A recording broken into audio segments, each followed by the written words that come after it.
Just a few years ago, scientists pointed their telescopes at a small red star located about 12 light-years from Earth. And what they found changed everything we thought about planets similar to ours. What appeared to be just another faint and boring star turned out to be hiding an entire world called Teegarden C, a rocky planet sitting right into the zone where water can exist in liquid form. This planet has a size very similar to Earth, and receives an amount of light that could allow mild temperatures on its surface. But here is what left scientists speechless. The Teegarden star is so small and cold that it stayed hidden from our sight for a long time, even though it is so close to us in space. This made researchers ask something that messes with our minds. How many other worlds like this are hidden right under our noses, waiting to be discovered? Get ready to fall asleep while listening to this video and let your mind travel through this incredible journey across the cosmos. Subscribe to the channel, leave your like and comment where in the world you are watching from, get comfortable and relax. Let's begin. Imagine finding a whole new solar system right on our cosmic doorstep, not with a flashy new telescope, but by patiently sifting through old data like a digital archaeologist. That is precisely the unassuming, almost detective story behind the discovery of the Teegarden star system, a tale that reminds us the universe's greatest secrets are sometimes hidden in plain sight, waiting for us to look at the same information in a new way. For decades, the star now known as Teegarden star was just another faint, unremarkable point of light in our vast celestial records, invisible to the naked eye and largely ignored because of its dimness. It took a dedicated team and a specific purpose to uncover its true significance, turning an obscure red dwarf into one of the most exciting and important stellar systems known in our immediate galactic neighbourhood. The story begins not with a lone astronomer at an eyepiece, but with a deliberate collaborative effort to re-examine the sky with a specific question in mind. Where are the small, Earth-like planets around the small, common stars? This mission was embodied by a project called Carmenes, a specialised instrument in Spain designed not to look at bright sun-like stars, but to focus on the cooler, redder, and far more numerous stars called red dwarfs. The challenge with these stars is their faintness, but the opportunity is immense, as their low mass and gentle gravitational pull make it easier to detect the tiny wobbles caused by orbiting planets. The Carmenes team did not just collect new data, they embarked on a retrospective hunt. They gathered years, sometimes decades, of archival observations of specific red dwarf stars from various telescopes and databases. Their target was to apply the radial velocity method, a technique that looks for the subtle back and forth motion of a star induced by the gravitational tug of an unseen planet. As a planet orbits, it pulls the star slightly, causing the star's light to very subtly shift in colour toward the blue as it wobbles toward us, and toward the red as it wobbles away. For a massive planet like Jupiter, this wobble is significant.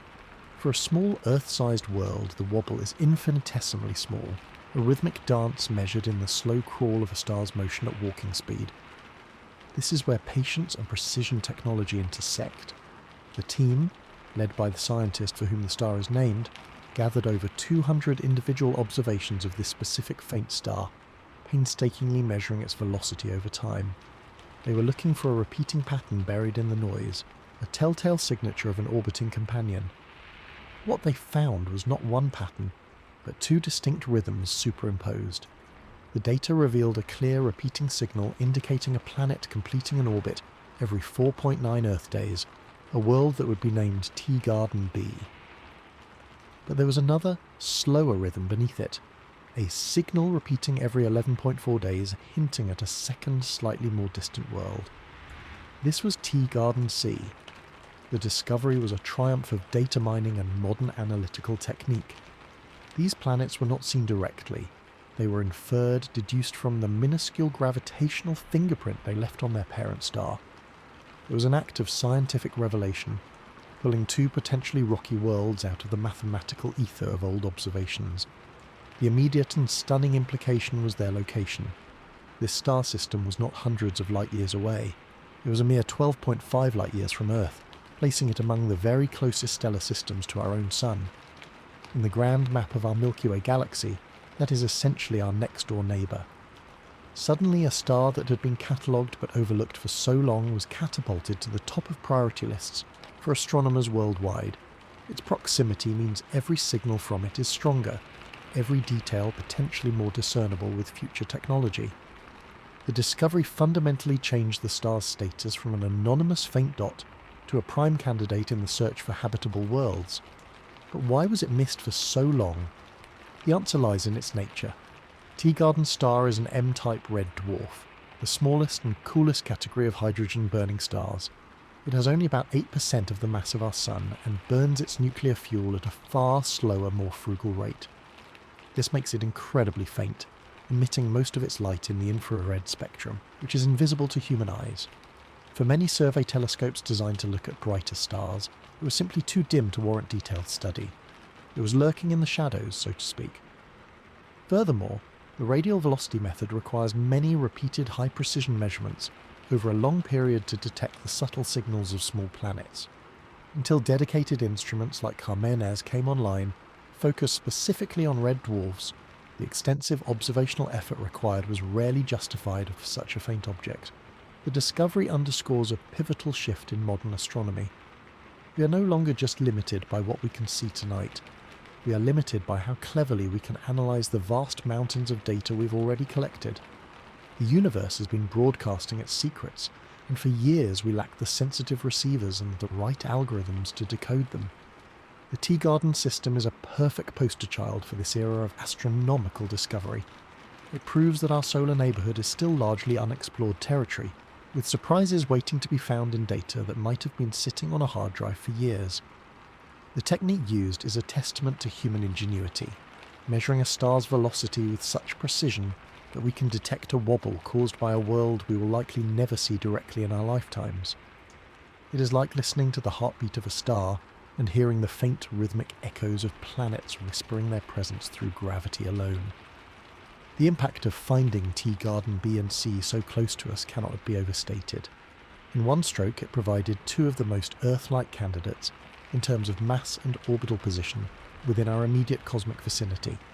It forced everyone to look at the sky and realise that potentially habitable real estate might be far more common than we thought, especially around these abundant red dwarf stars.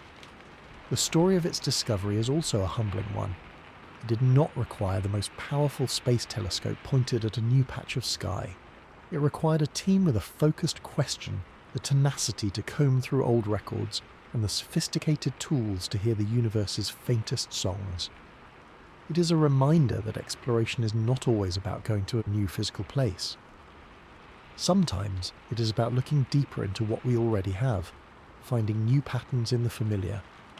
This process of archival science is becoming increasingly vital as each new generation of telescopes produces more data and can be analysed in real time. Future discoveries of even more elusive worlds will undoubtedly come from re-examining the Teegarden data itself with even better tools, or from applying its discovery blueprint to other faint stars in our archives. The narrative also highlights the international and collaborative nature of contemporary science. The Carmenes instrument itself is a partnership, and the data analysis drew from global archives. This was not a lone genius moment, but a structured, persistent effort by a community of researchers dedicated to answering a big question. For the public and for aspiring scientists, the tale is incredibly compelling. It combines the thrill of discovery with the relatable metaphor of a treasure hunt, finding priceless artifacts not in a distant jungle but in your own attic, if only you know how to look.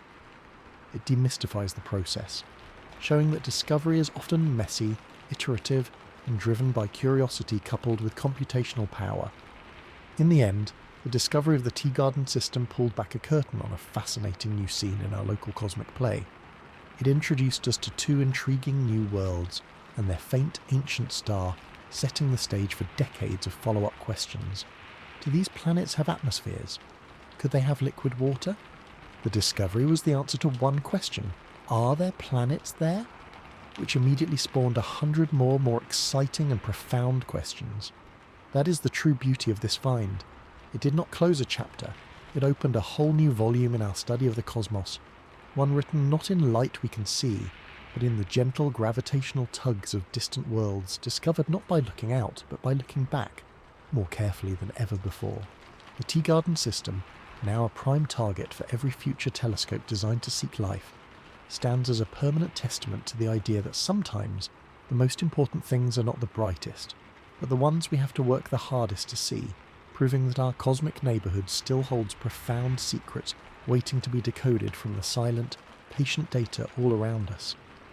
Now that we know these planets exist, understanding the star they orbit is absolutely critical, because it defines every single aspect of their environment, their history, and their potential for life. Teegarden star is not like our Sun. It belongs to the most common family of stars in the entire Milky Way, the red dwarfs, specifically a type known as an M-dwarf. This star is a study in cosmic extremes and profound patience. It is incredibly lightweight, holding only about 8% of the mass of our Sun. If our Sun were a basketball, Teegarden star would be a grapefruit, a compact, dense sphere burning its nuclear fuel with a slow, steady frugality.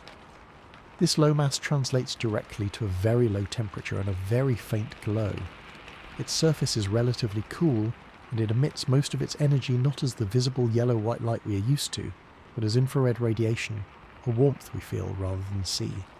To our eyes it would be utterly invisible, a ghost in the night sky, but to infrared telescopes it is a distinctive, dim point of warmth. This inherent faintness is a primary reason it remained undiscovered for so long, only officially catalogued at the turn of this century despite its extreme proximity. But this dimness comes with an astonishing payoff: time. A star's lifetime is dictated by how fast it burns through its hydrogen fuel. Our magnificent, powerful Sun has a total lifespan of roughly 10 billion years. It is middle-aged now. A red dwarf like Teegarden, with its miserly fuel consumption, can keep shining for trillions of years. To put that timescale into a human perspective, the entire universe is only about 13.8 billion years old. This means Teegarden star, and countless others like it, will still be shining faintly long after stars like our Sun have burned out and died. For any planets in orbit, this offers a staggering, almost unimaginable window of opportunity for the processes of chemistry, geology, and potentially biology to unfold. Stability on such cosmic timescales is a powerful argument for the potential prevalence of life around these stars. However, this portrait of a patient, stable, nearly eternal stellar host is only half the story, and it is the other half that complicates the picture dramatically. Red dwarfs, especially in their youth, are notoriously temperamental and violent. A young red dwarf is a cosmic toddler prone to spectacular and frequent tantrums. They are magnetically very active, leading to powerful stellar flares that can, in mere minutes, unleash bursts of energy many times more powerful than anything our Sun produces. These flares are accompanied by intense blasts of X-ray and ultraviolet radiation. Furthermore, their stellar winds, the streams of charged particles flowing from their surface, are often much stronger relative to their size than the solar wind from our Sun. For any planet orbiting close enough to be in the habitable zone, as both Teegarden B and C must be, this early epoch presents an existential trial by fire, or rather by radiation. The first few 100 million to several billion years of a red dwarf system could be a period of relentless atmospheric stripping and surface sterilization. Any primordial atmosphere a planet forms could be relentlessly eroded away by this barrage. Any early, tentative beginnings of life would need to be buried deep underground or under a protective ocean to survive. This creates a fascinating paradox at the heart of the Teegarden system and all systems like it. The star offers trillions of years of potential stable habitation, but only if its planets can survive a terrifyingly violent childhood first. It is a galactic gamble. The key question for Teegarden C is not just about its current position in the habitable zone, but about its geological and magnetic history. Did it form with a thick enough initial atmosphere to withstand the early bombardment? Does it have a strong global magnetic field generated by a molten iron core that can deflect the worst of the stellar winds and protect its atmosphere? Is it volcanically active enough to outgas and replenish lost atmospheric gases over time? The planet's present-day potential is inextricably linked to how it weathered its star's rambunctious youth. Today, Teegarden star is considered relatively quiet and mature, a senior citizen in stellar terms that has settled into a more sedate routine. The frequent, powerful flares of its youth have likely diminished. This transition is crucial. It means the environment around the star has for billions of years now, been far more stable and less hostile. If Teegarden C managed to hold onto a substantial atmosphere through the storm, it could now be enjoying a much calmer era. This calmer present is what makes it such a compelling target for observation. The contrast between the star's past fury and its current tranquility forces astronomers to think in dynamic, evolutionary terms about planetary habitability. It is not a static yes or no question based on orbit alone, it is a narrative, a story of survival and adaptation spanning billions of years.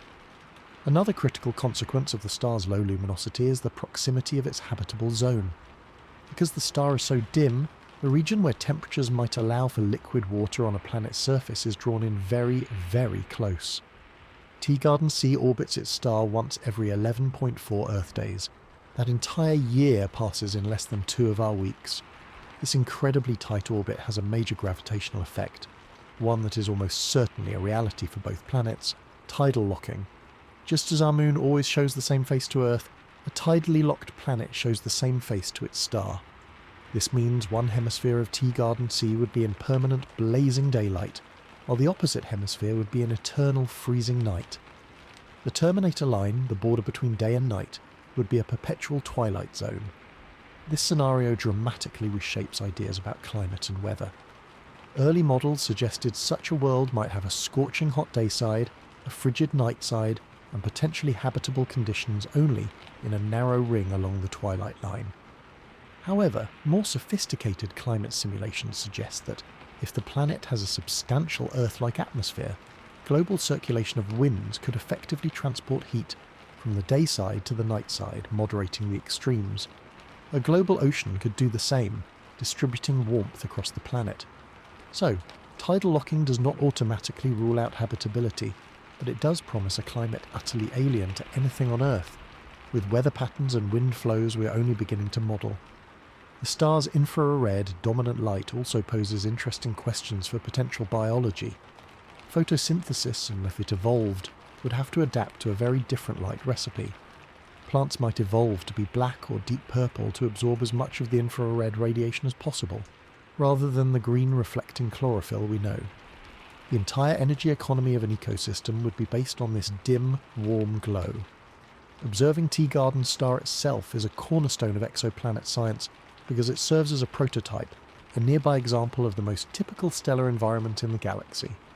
By studying its activity levels, its flare history inferred from its current behaviour and age, and its magnetic properties, astronomers can build models that apply to the countless other M-dwarf stars we have discovered with planets. It is a local laboratory. Every measurement of its quiet X-ray output, its subtle brightness variations, and its stellar wind properties feeds directly into our understanding of the challenges and opportunities facing Teegarden B and C. Its very normalcy, its status as an utterly common type of star, is what makes the system so profoundly significant. Finding potentially habitable planets around a sun-like star would be amazing, but finding them around a red dwarf suggests that such worlds could be staggeringly numerous. The quiet faint light of Teegarden's star, therefore, illuminates a fundamental path in our search for life. It forces us to abandon a sun-centric viewpoint and seriously consider that the most common homes for planets in the cosmos are these small, cool, long-lived and initially violent stars. The journey to understand Teegarden C is, at every step, a journey to understand the nature of its star. We cannot characterise the planet without first characterising the star's influence, its past behaviour and its current mood. The star sets the rules of the game. Its immense longevity offers a promise of time, a canvas broad enough for almost anything to be painted upon it. Its violent youth presents a hurdle, a filter that many planets may not have passed. Its current quietude offers a window for observation and a stable, if alien, environment. And its sheer overwhelming commonality in the galactic population shouts a tantalising possibility. If a world like Teegarden C can be habitable here, then the number of similar opportunities in the Milky Way alone must be vast. So, as we point our most advanced telescopes toward this faint infrared pinprick, we are not just looking at one star, we are looking at the most probable future home for planets in the universe, testing the limits of where life could take hold, and beginning to write the guidebook for understanding the billions of similar stellar systems that fill our galaxy. The story of the Teegarden planets is captivating, but it is the unassuming, patient and complex nature of their host star that writes the opening chapters of that story and will define all the chapters to come. Building from that understanding of the star's complex nature, we can now zoom in on the first of its two intriguing worlds, the one that orbits incredibly close, completing a full journey around its dim sun in just 4.9 Earth days. This is Teegarden B, the inner sibling, and its story is all about living on the edge, quite literally the edge of what we consider a habitable environment. To grasp why this planet is so fascinating and yet such a puzzle, we need to talk about the concept of the habitable zone itself, because it is not a single sharp line but more of a fuzzy band with optimistic and conservative boundaries. The optimistic habitable zone is the broader region where, under a wide range of plausible atmospheric conditions, liquid water could theoretically exist on a planet's surface at some point in its orbit. The conservative habitable zone is a narrower, more restrictive band where, even with more Earth-like assumptions, water could remain stable. Teegarden B, based on the amount of stellar energy it receives, sits right on the inner edge of that optimistic zone. Think of it as living in the first house on the beach. You have an ocean view, which is fantastic, but you're also the most exposed to the incoming tides and storms. For a planet, this position means it receives significantly more energy from its star than Earth does from the Sun. The raw incoming stellar flux is about 60% higher than what Earth gets. Now, that number alone does not determine surface temperature. The atmosphere is the ultimate thermostat, but that increased energy input sets the stage for a powerful climatic tug-of-war. The big question for Teegarden B is a profound one. Did it become a superheated, hellish world like Venus? Or could it, against the odds, have found a way to moderate its climate and remain potentially habitable? This is where atmospheric modelling becomes our only tool. Without direct observations of its atmosphere yet, scientists run countless computer simulations, playing with different variables. They consider atmospheres of varying thickness and composition. A thin, wispy atmosphere, perhaps one stripped away by the star's early violent phase, would do little to retain heat or distribute it globally. The side facing the star might be scorching, while the dark side would be bitterly cold, especially if the planet is tidally locked, which is highly probable. Such a world might only have fleeting pockets of potential liquid water in specific terminator regions, if at all. On the other extreme, imagine a planet that formed with a very thick, dense atmosphere, rich in carbon dioxide and water vapour. These are potent greenhouse gases. On a world so close to its star, a thick blanket of these gases could trigger a runaway greenhouse effect. This is a catastrophic positive feedback loop where rising temperatures cause more water to evaporate.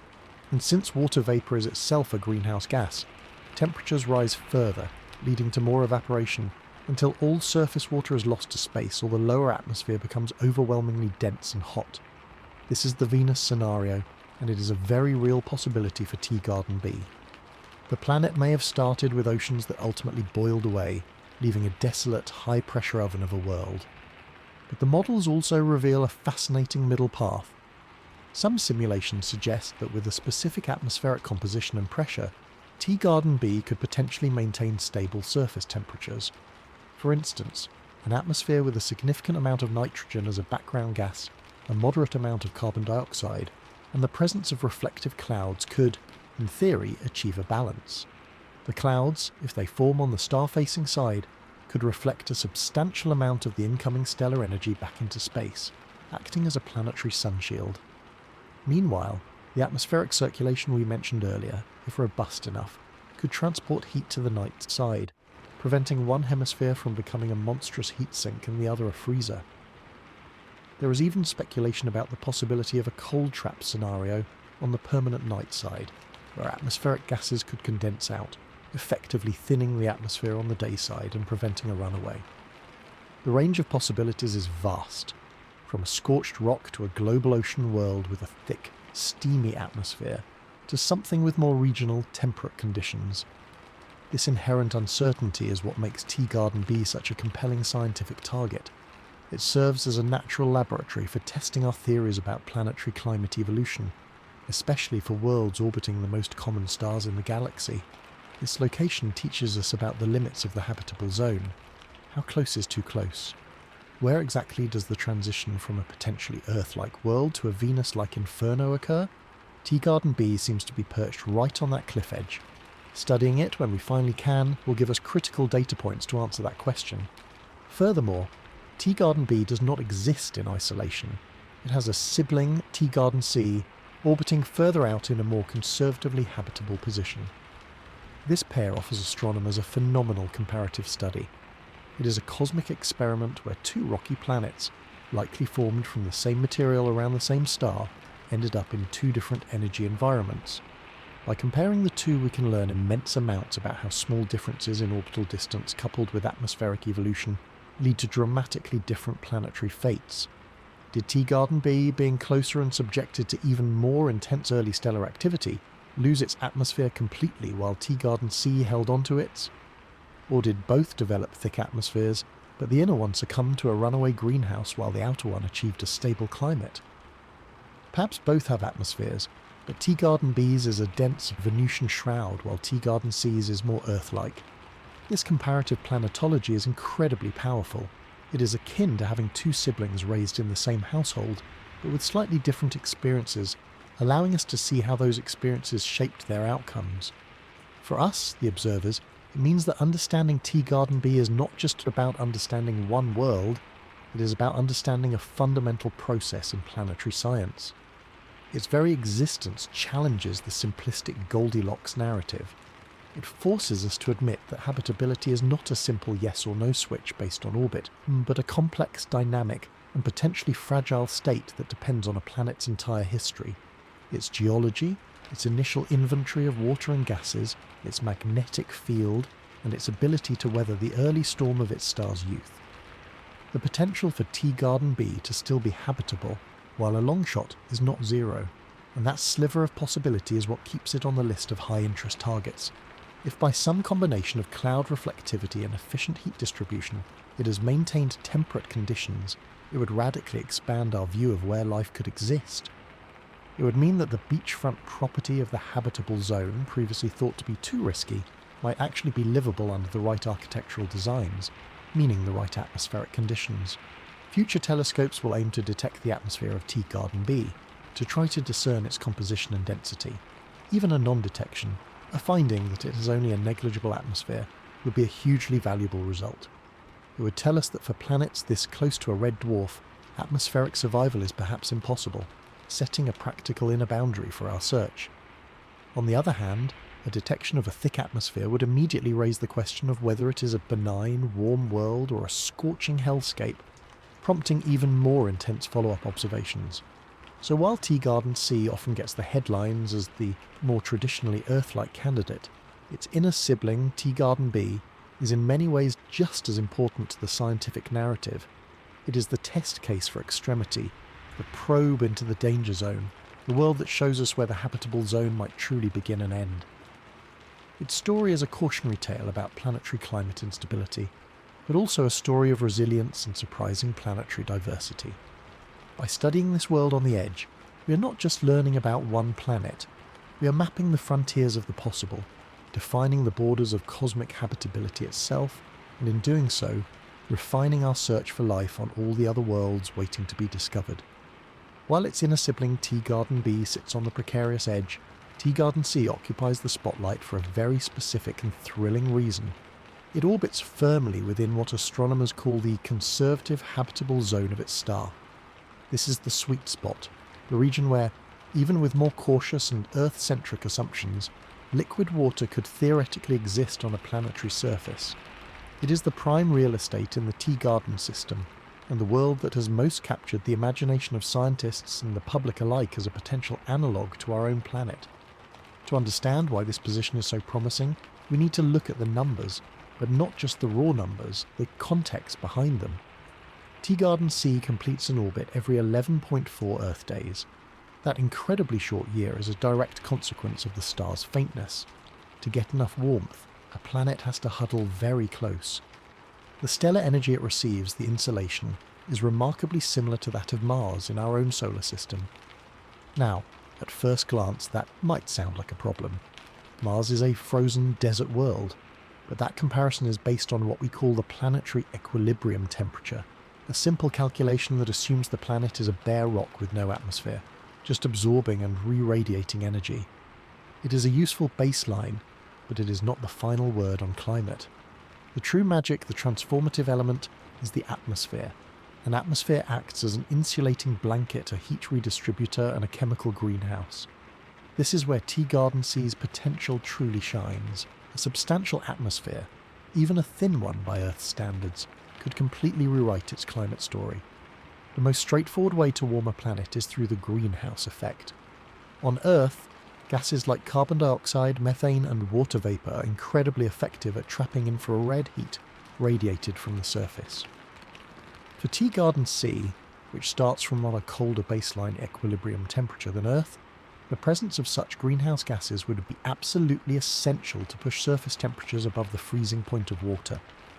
A carbon dioxide-dominated atmosphere, perhaps similar to a thicker version of early Mars or even a younger Venus before its runaway greenhouse, could easily provide tens of degrees of warming. Add in some methane, which is an even more potent greenhouse gas, and the possibility of a globally temperate climate becomes very real. The planet's mass supports this idea beautifully. Its minimum mass is just over 1.1 times the mass of Earth. That minimum mass is a key detail from the radial velocity method. The true mass could be a bit higher, but it is very unlikely to be much lower. This places it firmly in the category of a rocky terrestrial planet. It is almost certainly not a gas giant or a mini Neptune. It is a world of rock and metal, potentially with a differentiated core, mantle, and crust. This combination, rocky, temperate in orbit, and nearby, is the golden trio that makes Teegarden C one of the very best candidates for a potentially habitable exoplanet we've ever found. It sits on a very short list of worlds that check these fundamental boxes. But habitability is not just about temperature and composition, it is about stability and history. Being in the conservative habitable zone suggests that, even if the planet's climate has undergone shifts, it has likely remained within a range where liquid water could persist for billions of years, assuming it had an ocean to begin with. This long-term stability is crucial for the slow, iterative process of chemical evolution that could lead to life. The star's immense longevity works in the planet's favour here, offering an almost unimaginably long timeline for biological processes to start and develop. However, the challenges we discussed for red dwarf systems are still present. Teegarden C would have had to survive the star's violently flaring youth with its atmosphere and water inventory largely intact. It may be tidally locked, leading to a permanent day side and night side with a potentially narrow temperate band at the terminator.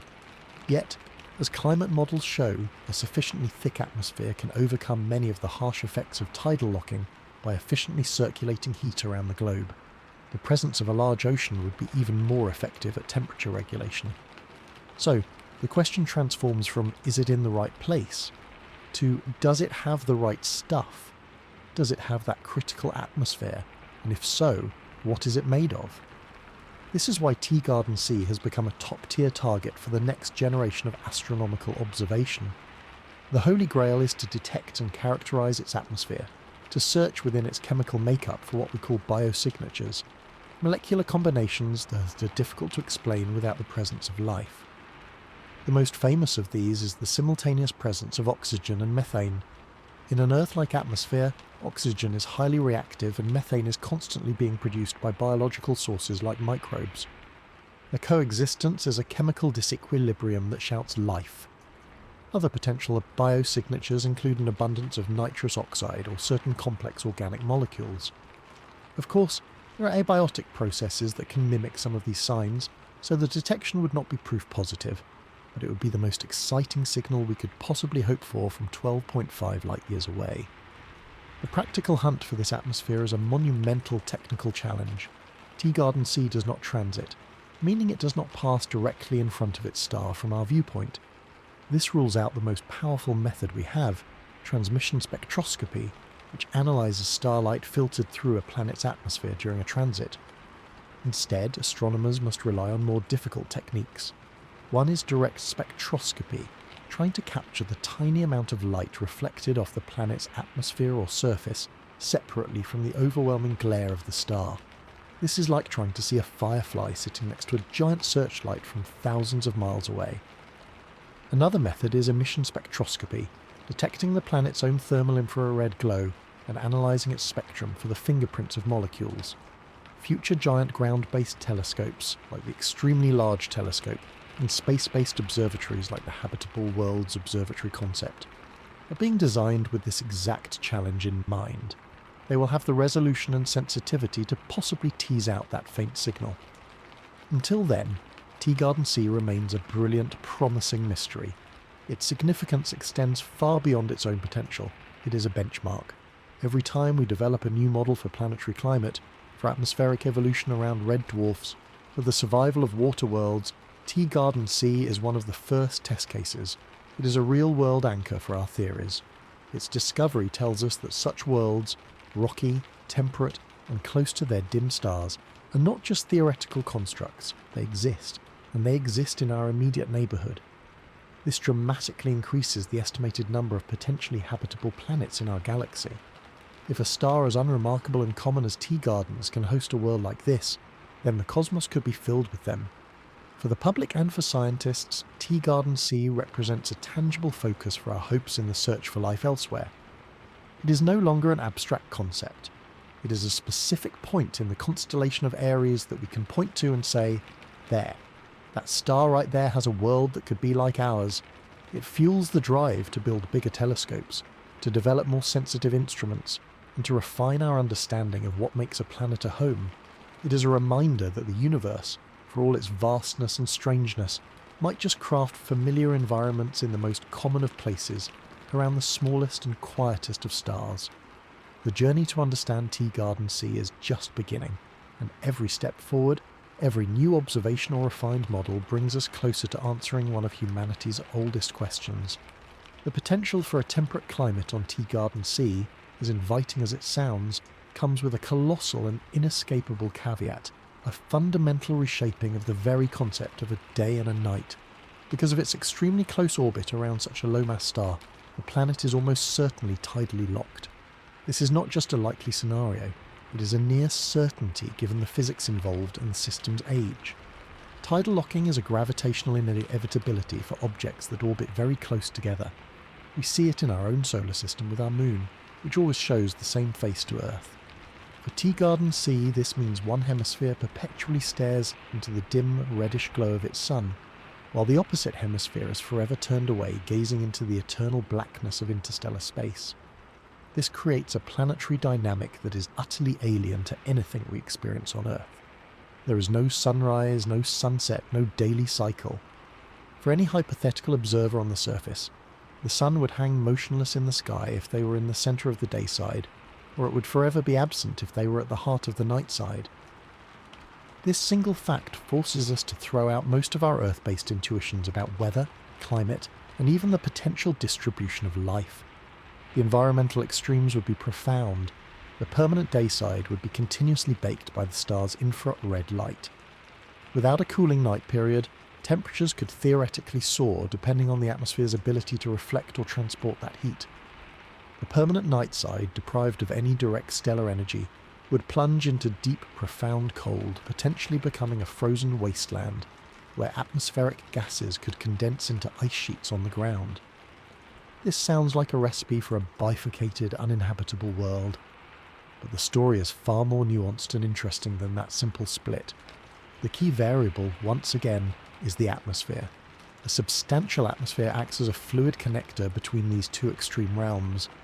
The immense temperature difference between the hot day side and the cold night side would create stupendous pressure gradients. This would drive ferocious winds, circulating from the hot to the cold regions. Early climate models for tidally locked planets suggested that these winds would be hurricane force, screaming across the terminator line, the eternal twilight zone that separates day from night. More recent sophisticated simulations suggest that, while the circulation would be intense and global in scale, it might also create relative stability. The relentless atmospheric engine would work to redistribute heat, effectively trying to warm the night side and cool the day side. This could lead to a planet where the most extreme temperatures are actually moderated. The true hot spot might not be at the point directly under the star, but shifted downwind due to these powerful jet streams.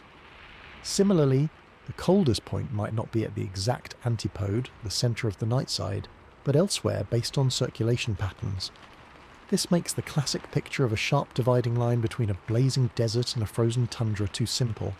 Instead, there could be a more complex mosaic of climate zones. The most clement, Earth-like temperatures would most likely be found in the perpetual twilight of the Terminator region, a band that circles the entire planet. Here, the sun would forever sit on the horizon, casting long, eternal shadows. It would be a land of permanent sunrise or sunset, depending on which direction you faced. In this twilight ring, temperatures could be moderate, perhaps even allowing for liquid water to persist on the surface if the overall atmospheric pressure is sufficient.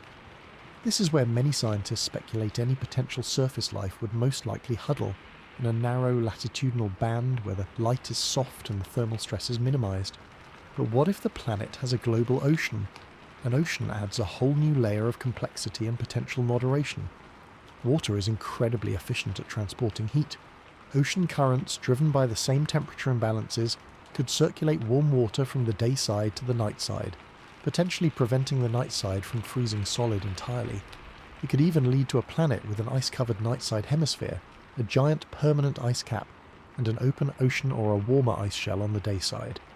The Terminator in such a world might be a slushy, icy shoreline. The geological implications of tidal locking are also significant. Volcanic activity and tectonic forces might be influenced by the uneven heating of the planet's interior, though this is less certain. The planet's magnetic field, if it has one, would be crucial for protecting the atmosphere from stellar winds, but the field itself might be affected by the planet's rotational state, or lack thereof. From a human perspective, the idea of a tidally locked world is challenging to fathom.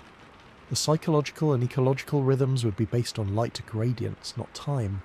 Weather would not be a transient phenomenon, but a permanent, fixed pattern of wind and temperature. A storm system born on the day side might rage perpetually as it follows the circulation pattern. For any potential biosphere, photosynthesis would be possible only on the day side and the Terminator, but it would be a constant and unending process, not a cyclical one. Life on the night side would have to rely entirely on chemical energy or heat from the planet's interior, making it more akin to Earth's deep-sea vent ecosystems. This could mean two completely separate ecological realms on one planet, with little mixing except perhaps by atmospheric transport of spores or organisms. The challenge for astronomers is to detect signs of this bizarre configuration from 12.5 light-years away. While we cannot see the planet directly yet, future observations of its thermal emission might reveal a telling signature. If one hemisphere is significantly hotter than the other, it might be possible to detect the variation in infrared light as the planet orbits, showing us the temperature contrast between its day and night sides. A small contrast would suggest an excellent atmosphere that redistributes heat well. A large contrast would suggest a thin or absent atmosphere. So tidal locking is not an automatic death sentence for habitability, but it is a powerful constraint that dictates the terms. It demands a robust atmosphere, and likely a substantial hydrosphere to create a world that is more than just two extreme wastelands side by side. It pushes life, if it exists, into specific niches, the twilight ring, the deep ocean, or subterranean environments. For Teegarden Sea, this condition is not a maybe. It is a central, defining feature. Any dream of a green Earth-like world with rolling hills and a spinning day-night cycle must be set aside. In its place is a stranger, more starkly divided reality, a world of permanent conditions where adaptation would mean something fundamentally different. Understanding this isn't just about one planet, it's about preparing ourselves for the reality of the most common potentially habitable environments in the galaxy. Around dim red dwarf stars, tidal locking is the rule, not the exception. If life is common in the cosmos, it is far more likely to have evolved under a motionless sun or in an eternal dusk than under the familiar cycling sky we know. Teegarden Sea, therefore, offers us a template for this alien norm. Its study forces our imagination to stretch, to consider biospheres that are not global, but zonal, and climates that are not variable but fixed in a relentless equilibrium of heat transport. It turns the planet from a simple Earth twin candidate into something perhaps more fascinating, a testbed for the limits of biology and climate under the most common stellar conditions in the universe. The enigma of its rotation, or lack thereof, is therefore not a side note. It is the core of its story, shaping every question we ask about its atmosphere, its surface, and its potential to host a living, breathing world unlike any we've ever known.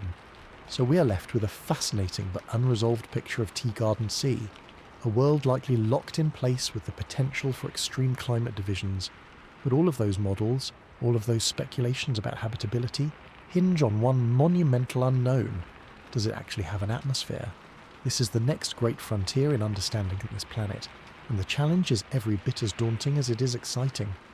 Searching for an atmosphere on a world 12.5 light years away that does not transit its star is perhaps one of the hardest technical problems in modern astronomy, pushing our instruments and our ingenuity to their absolute limits.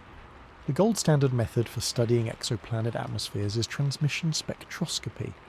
This works when a planet passes directly in front of its star from our viewpoint. As the star's light filters through the thin ring of the planet's atmosphere, specific molecules absorb certain wavelengths, creating fingerprints in the starlight that we can decode. It is a powerful technique that the James Webb Space Telescope has used brilliantly on other worlds. But Teegarden C does not transit. Its orbit is tilted just enough relative to our line of sight that it never passes in front of its star. This simple geometric fact slams the door on the most straightforward and effective tool we have. Therefore, astronomers must turn to more indirect, more difficult, and more ingenious methods. One approach is direct spectroscopy, or more accurately, high-contrast imaging spectroscopy.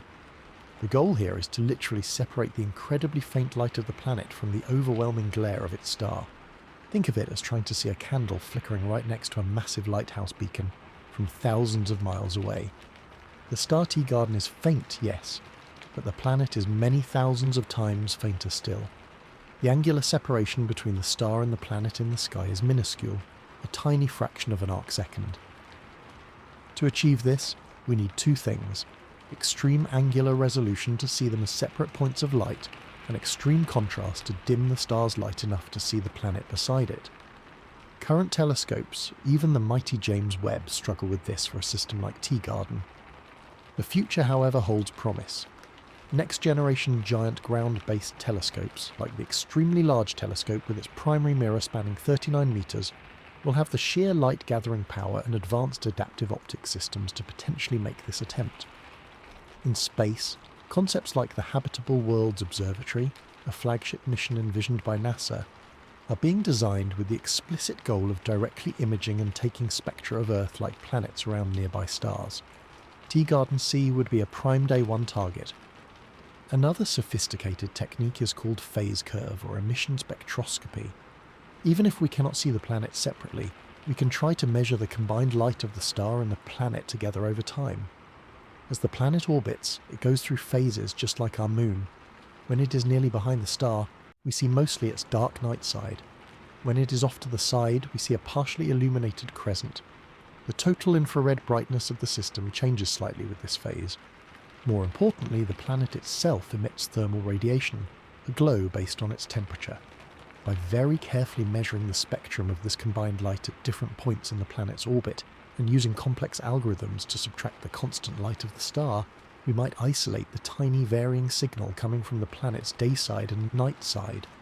This could give us a spectrum of its thermal emission, from which we can look for the absorption features of molecules like carbon dioxide, water vapour, or methane. This method is incredibly sensitive to calibration and stability, requiring many repeated observations to build up a signal from the noise. It is a painstaking statistical battle. The James Webb Space Telescope could potentially attempt this for Teegarden C, as it has for other non-transiting planets, but it would be a major investment of precious telescope time with no guarantee of a clear detection. What exactly would we be looking for in that hard-won spectrum? The first goal would be to confirm an atmosphere exists at all. A flat, featureless spectrum would suggest a bare rock with no substantial atmospheric blanket. Any dips or peaks in the spectrum at specific infrared wavelengths would be the telltale signs of molecules. Carbon dioxide is a strong candidate and would produce a very clear signal. Its detection alone would be a monumental discovery, proving the planet has an atmosphere. Water vapour would be another huge find, pointing directly to the presence of the essential ingredient for life as we know it. Methane would be particularly intriguing as it can be produced by geological processes, but is also a potent biological signature when found in certain contexts. The dream detection, of course, would be something like oxygen or ozone in combination with other gases, suggesting biological activity. However, scientists are extremely cautious about such claims, as non-biological processes can create false positives. The journey from detecting an atmosphere to claiming signs of life would be long and require multiple lines of evidence. The challenge is compounded by the star itself. Red dwarfs can have complex magnetic activity and star spots that mimic atmospheric features. Disentangling the stellar noise from the planetary signal is a whole field of study in itself. Furthermore, the potential tidal locking of Teegarden C could help us. If we can measure the temperature difference between the permanent day side and the night side, it tells us about the atmosphere's efficiency at heat transport. A small temperature contrast implies a thick, Earth-like atmosphere that circulates heat well. A huge temperature difference suggests a thin or non-existent atmosphere. So even a crude measurement of the planet's thermal emission at different orbital phases can give us our first clues. This search is not just about one planet, it is a technological pathfinder.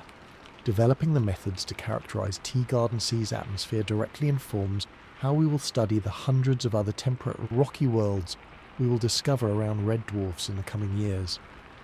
It is a test case for the tools we need to answer the ultimate question. The proximity of the Teegarden system is both a blessing and a curse. A blessing because the signals, though faint, are the strongest we will get from any similar world.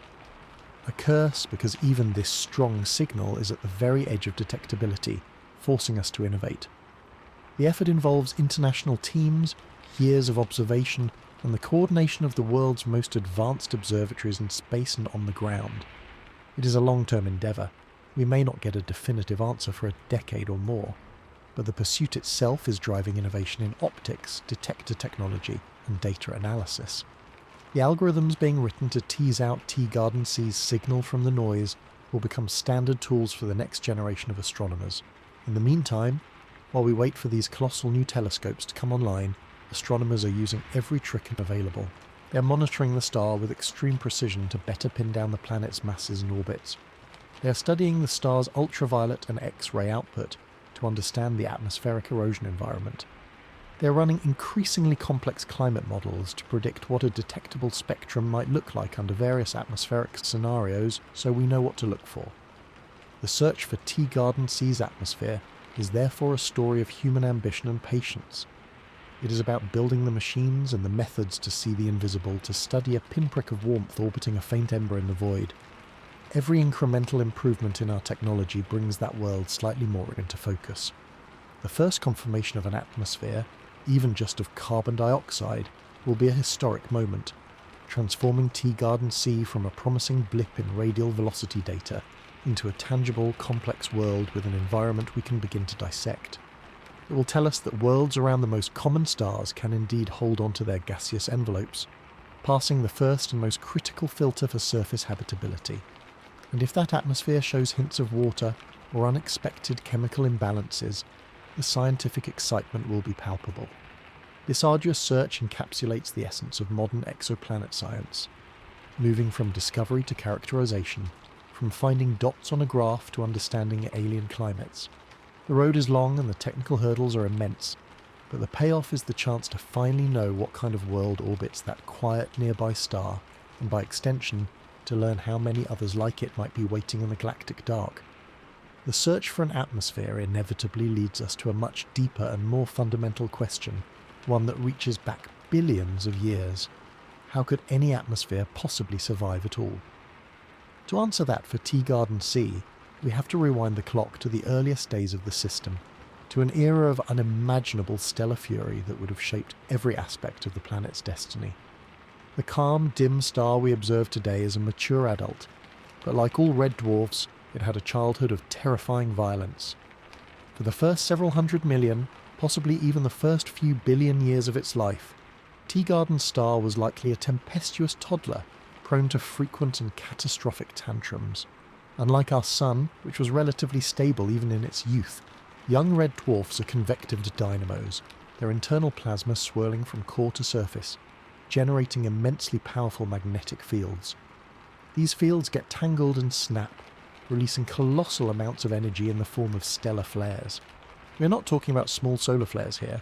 A typical young red dwarf flare can increase the star's brightness by double or even tenfold in a matter of minutes, emitting bursts of X-ray and extreme ultraviolet radiation that are hundreds to thousands of times more intense than what the star emits in its quiet phase.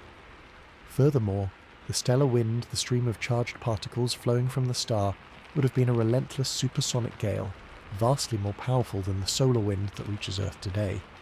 This is the environment into which Teegarden B and C were born. Orbiting so incredibly close to their star, they would have been squarely in the line of fire, subjected to a continuous punishing bombardment of high-energy radiation and particles for eons. This presents what scientists call the habitability paradox for red dwarf planets. The star offers trillions of years of potential stability, but only after a protracted initial period that seems almost designed to strip away atmospheres and sterilize surfaces. So, the central mystery for Teegarden C is not just its current state, but its biography. Did it weather the storm? The process of atmospheric erosion is a complex battle between the star's destructive power and the planet's defensive systems. High-energy UV and X-ray photons can break apart atmospheric molecules, sending the lighter fragments flying into space. The stellar wind, a plasma of protons and electrons, can directly strip away atmospheric gas, especially if the planet lacks a protective magnetic shield. For a world as close as Teegarden C, the early flux of this wind would have been relentless. The first line of defense is the planet's magnetic field. A strong global magnetic field generated by a molten, rotating metallic core acts as a shield, deflecting the charged particles of the stellar wind around the planet, much like Earth's magnetosphere does. But here lies another challenge. A tidally locked planet may have a weaker or differently configured magnetic field. The lack of a rapid rotation could potentially dampen the dynamo effect that creates a planetary magnetic field. If Teegarden C's rotation slowed to a synchronous lock very early in its history, its magnetic shield might have been weak or patchy, offering less protection during the most critical period. However, some models suggest other heat sources, like tidal heating from gravitational interactions, could keep the core molten and active even without fast rotation. Whether Teegarden C has or ever had a strong magnetic field is a major unknown. Without it, atmospheric loss would have been significantly accelerated. The second factor is the planet's gravity and initial atmospheric inventory. A more massive planet like Teegarden C, which is slightly more massive than Earth, has a stronger gravitational grip on its atmosphere. Lighter gases like hydrogen and helium are the easiest to lose, but heavier molecules like nitrogen, carbon dioxide, and water vapour are harder to strip away. If Teegarden C formed with a very thick primordial atmosphere, a deep envelope of hydrogen and helium like a mini Neptune, the erosion process might have taken longer, but could have ultimately left behind a stripped core with a secondary, thinner atmosphere outgassed from its interior. If it formed more like Earth, with a relatively thinner atmosphere from the start, the erosion could have been swift and devastating. The third and perhaps most critical factor is geological activity, specifically volcanism. Volcanic outgassing is the planet's primary method of replenishing its atmosphere. Even as the star tries to blow the atmosphere away, the planet's interior can be releasing new gases: carbon dioxide, water vapour, nitrogen, sulfur compounds, through volcanic vents. This is a planetary life support system. For this to work, Teegarden C needs to be geologically alive. It needs internal heat, likely from the decay of radioactive elements and possibly from tidal flexing to drive mantle convection and volcanism. If it cooled and became geologically dead early on, like Mars, its atmosphere would have been a finite resource, easily removed without replacement.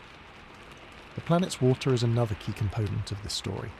Water molecules in the upper atmosphere can be split by UV radiation, with the lightweight hydrogen escaping to space forever. This is a one-way ticket to becoming a dry world. If Teegarden C started with vast oceans, a significant portion of that water could have been lost over billions of years of intense early irradiation. Alternatively, if its water was safely locked in a deep global ocean or protected underground, it could have been preserved. The planet's surface pressure also plays a role. A thicker atmosphere makes it harder for the products of water dissociation to reach the escape altitude. So, the modern Teegarden Sea we hope to characterise is the product of this billion-year-long war between erosion and replenishment. Its current atmosphere, if it exists, is not its primordial one. It is likely a secondary atmosphere built from the gases that its volcanoes have belched forth over the ages, possibly filtered and modified by any surviving liquid water, and just maybe by biological processes. This history has direct implications for the search for life. Life, and if it began, would have needed a refuge during the long bombardment. The surface would have been a very dangerous place, exposed to UV radiation that can shatter complex organic molecules. Life might have originated in the depths of an ocean where water provides a shield, or deep underground in subsurface aquifers or within rocks. It would have had to be a hardy pioneer, waiting out the stellar tempest until the star finally settled into its long, quiet middle age. This changes the paradigm for what we consider a habitable environment. It suggests that for red dwarf planets, surface habitability might be a later stage achievement, not a starting condition. The potential biosphere might be largely subsurface, only emerging onto land or into shallow seas once the star calmed down. When we look at Teegarden Sea today, we are seeing the survivor of a cosmic trial. Its very existence with a potentially temperate orbit is a clue that it may have possessed the right combination of mass, magnetism, and geology to make it through. Studying it gives us a benchmark for what it takes. By modelling its potential atmospheric loss rates and comparing them to theoretical outgassing rates, we can start to estimate what might be left. Future observations that detect an atmosphere will immediately allow us to start reverse engineering this history. The composition will be a forensic record. A carbon dioxide-rich atmosphere would point to significant volcanic outgassing. The presence of certain isotopes of noble gases, if we could ever detect them, could tell us about the efficiency of atmospheric escape over time. In a way, the violent youth of its star makes the present-day calm of Teegarden Sea all the more precious and intriguing. It means the planet has passed through a formidable filter. If it is habitable today, it is a testament to planetary resilience. This narrative also frames our search for life elsewhere. It suggests that around the most common stars in the galaxy, life may be a tenacious underground phenomenon that later blossoms, rather than something that easily flourishes on serene sunlit surfaces. For every Teegarden Sea that made it, there could be many more worlds that failed, becoming airless rocks or desiccated husks. Understanding this past is therefore not just an academic exercise, it is the key to interpreting whatever we eventually detect. It reminds us that a planet is not a static snapshot, but a dynamic world with a history of trauma and recovery, and that the journey to its present state is just as important as its current position in the habitable zone. The narrative of survival through a violent youth naturally brings us to the most captivating question of all. If Teegarden Sea did hold onto its oceans and atmosphere, could life have emerged in that alien environment, and what might it look like? This is where informed speculation meets rigorous science, a space where we must balance our Earth-centric perspectives with the boundless creativity of evolution under different stars.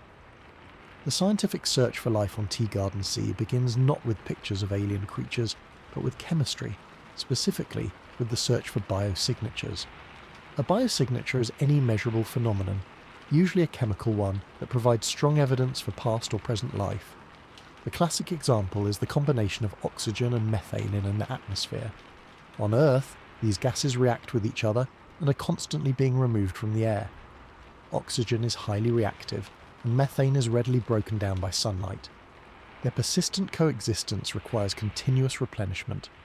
On our planet, the primary sources for both are biological. Photosynthesis pumps out oxygen, and microbes in wetlands, guts, and geologic processes produce methane. Finding this chemical disequilibrium in the atmosphere of Teegarden Sea would send shockwaves through the scientific community. It would not be definitive proof. There are hypothetical abiotic processes that could maybe, under very specific conditions, produce a similar signal. But it would make Teegarden Sea the single most important object of scientific study in history. Other potential biosignature gases include nitrous oxide, phosphine, or certain complex organic molecules that are difficult to form in large quantities without biology. The key is context. Detecting any of these gases alongside water vapour, and in a stable, temperate climate would build a compelling case. But the technology to make these detections for a non-transiting planet like Teegarden C is still on the horizon, as we discussed. So while we wait, we can think about the principles that would govern life there. Assuming life uses chemistry based on carbon and solvents like water, a reasonable assumption given carbon's versatility and water's abundance from interstellar chemistry, the environment of Teegarden C would push evolution in unique directions. The most dominant environmental factor would be the light from the star. Teegarden star emits most of its energy in the infrared and red part of the spectrum. For any organism that uses light for energy, photosynthesis would have to adapt to this dim crimson glow. Earth's plants mostly reflect green light because they use chlorophyll to absorb blue and red photons.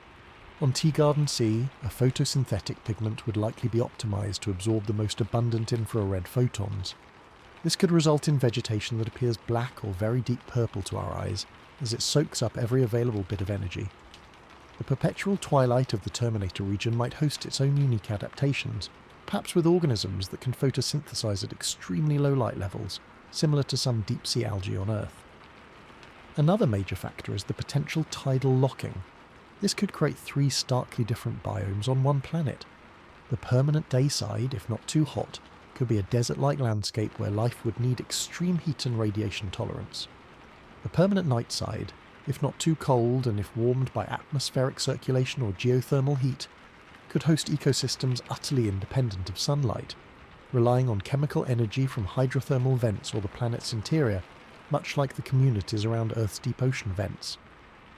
The most intriguing region is the Terminator, the eternal dawn-dusk zone. Here conditions might be most consistently temperate. Life could exist in a band that circles the globe, with organisms adapted to constant low-angle illumination. Weather patterns in this zone would be strange and permanent, with constant winds flowing from the hot side to the cold side. Plants might grow in orientated patterns, always leaning toward or away from the stationary sun. Animal life, if it exists, would have evolved without the circadian rhythms of a rising and setting sun, possibly using other cues like temperature gradients or atmospheric pressure changes. The concept of day and night would be meaningless. Behaviour would be dictated by location, not time. If the planet has a global ocean, the biology could be very different. A water world would distribute heat more evenly, potentially making the entire planet more habitable beneath the waves. Life could be global in the ocean, with surface life on the day side adapted to the infrared light and deep-sea life everywhere else. Tides would be minimal without a large moon, so coastal ecosystems as we know them might not exist. Instead, life would be shaped by ocean currents and the slow upwelling of nutrients from the depths. The potential for intelligence is of course the wildest speculation, but it is worth considering that a tidally locked planet offers a unique setting. The stable, permanent conditions in the Terminator could allow for incredibly complex and stable ecosystems over billions of years, a long runway for evolution. However, the lack of day-night cycles, and possibly less dramatic seasonal changes depending on axial tilt, could influence the development of consciousness in ways we cannot predict. The real challenge for scientists is not just imagining this life, but figuring out how to detect it from across interstellar space. A biosignature gas in the atmosphere is our best and most immediate hope. But further in the future, if we ever achieve the ability to directly image the planet with enough resolution, we might look for other signs, like surface spectral signatures of non-terrestrial photosynthesis, that unique red edge or infrared edge, that could indicate light harvesting organisms. We could also look for signs of technology, though that is even more speculative. The presence of artificial lights on the night side, or unusual atmospheric pollutants that have no natural explanation, could hint at civilization. This is why Teegarden C is also a target for SETI, the search for extraterrestrial intelligence. Radio telescopes have listened to the Teegarden system, scanning for narrowband radio signals that could indicate technology. So far, nothing has been found, but the search continues. Contemplating life on Teegarden C forces us to expand our definition of habitable. It may not be a world of green forests and blue skies. It might be a world of black algae forests under a dull red sun, or a planet covered in a global ocean with no land in sight. or a world where life exists only in a narrow twilight ring or deep underground. Its biosphere, if it exists, would be a testament to life's tenacity, finding a way not on a gentle world like early Earth, but on a world that survived a stellar inferno and now exists in a state of permanent gravitational embrace. This possibility, however remote, is what fuels the immense scientific interest. Teegarden C is a test of our ideas and a beacon for our curiosity. It represents the chance that the most common stars in the galaxy might not be sterile, but could host living worlds of astonishing variety, worlds that challenge our earthborn imaginations and teach us that life, if it is out there, will have followed a completely different script written by the dim, patient light of a red sun.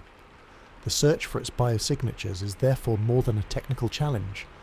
It is the first step in a new kind of exploration, one where we learn to read the stories written in the faint light of other suns, stories that may finally tell us we are not alone in this vast and silent cosmos. The speculation about potential life and biosignatures, as thrilling as it is, ultimately rests on a much more basic and physical question. What is Teegarden C actually made of? Is it a rocky world with continents and mountains? A vast global ocean with perhaps a few scattered islands? Or something in between? This isn't just a matter of scenery. The planet's fundamental composition and geology dictate its climate, its potential to support life, and the very signals we might one day detect. We start with the basic facts we have from its discovery. The radial velocity method gave us a minimum mass of about 1.1 times the mass of Earth. That word minimum is key. The true mass depends on the tilt of its orbit, which we do not know precisely. It could be a bit more, but it is very unlikely to be much less. This places it firmly in the category of terrestrial planets. Worlds made primarily of rock and metal. It is almost certainly not a gas giant or a mini Neptune, a world with a thick gaseous envelope over a small core. So we are dealing with a solid body, but solid covers a vast range of possibilities. A planet with exactly Earth's mass could be a very different place if its composition varies. The density is the critical clue we lack. Density tells us the mix of materials. Earth's relatively high density points to a large iron core. A lower density would suggest more lighter elements like water or other volatiles. Without a transit, we cannot measure Teegarden C's radius, and therefore cannot calculate its density, so we are left to reason from models of planet formation and what we know about our own solar system. Given its position in the habitable zone of a small star, it likely formed from the accretion of rocky and icy planetesimals. The balance between rock and ice is the first big divide. If Teegarden C formed farther out in the cooler regions of its protoplanetary disk and later migrated inward, it could have been a water-rich world from the start, a kind of giant comet. If it formed closer in, it might be drier, more like Earth or Venus. This leads to the two broad categories of possibility, the terrestrial world and the water world. In the terrestrial scenario, Teegarden C has a structure similar to Earth's, a metallic core, a silicate mantle and a thin crust. It could have continents and ocean basins, though the distribution of land and water is impossible to guess. Its surface gravity would be very similar to Earth's, maybe a little stronger. The geology would depend on its internal heat. Is the core still molten, powering a magnetic field? Is there enough radioactive decay and perhaps residual tidal heating from its star to drive mantle convection? If yes, then the planet could be geologically active. Volcanism would be crucial as it replenishes the atmosphere with gases like carbon dioxide and water vapour, and it recycles surface materials. Tectonic activity, whether plate tectonics like Earth's or a different style of crustal recycling, would be vital for long-term climate regulation by cycling carbon between the atmosphere and the mantle. This geological thermostat is thought to be key to Earth's long-term habitability. Without it, a planet's climate can swing wildly. So for Teegarden C to be a stable Earth-like world, it likely needs to be a geologically living planet. The other extreme is the water world or ocean planet scenario. Given its potential for being water-rich, many scientists think it is entirely possible that Teegarden C is completely covered by a global ocean hundreds of kilometres deep. There might be no land at all, just a boundless sea under a hazy sky. At such immense pressures at the ocean floor, water could form exotic high-pressure ices, creating a layer of solid water between the liquid ocean and the rocky mantle, a world with the liquid ocean sandwiched between two ice shells. In a slightly less extreme version, there could be some exposed land, but the dominant feature would be water. An ocean world has huge implications for climate and life. A global ocean is a phenomenal heat distributor, efficiently smoothing out temperature differences between the day side and night side, potentially making the entire planet more uniformly habitable beneath the waves. It also provides a vast, stable environment for life to develop.